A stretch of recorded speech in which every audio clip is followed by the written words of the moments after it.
Hi guys, welcome back to my channel. So ఈరోజు అయితే రాగి పొంగనాలు ఎలా చేయాలో చూపిస్తా వచ్చేసింది. ఫస్ట్ అయితే ఒక కప్పు రాగి పిండి అన్నీ ఒకే మెజర్మెంట్స్తో తీసుకోండి.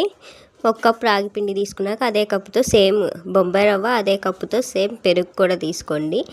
నెక్స్ట్ సేమ్ అదే కప్పుతో వాటర్ కూడా తీసుకొని యాడ్ చేయండి.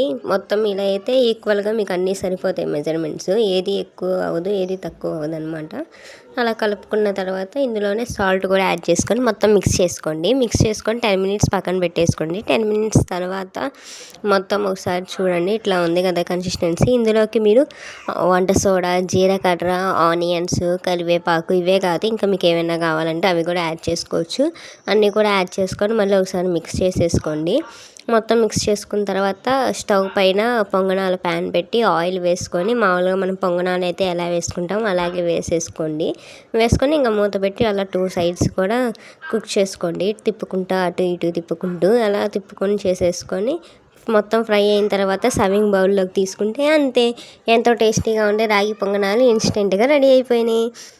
మీ ఇంట్లో ట్రై చేసి మీకు ఎలా వచ్చిందో కామెంట్ చేయడం మర్చిపోకండి. ఇలాంటి మరెన్నో వీడియోస్ కోసం మా ఛానల్ని ఇప్పుడే సబ్స్క్రైబ్ చేసుకోండి.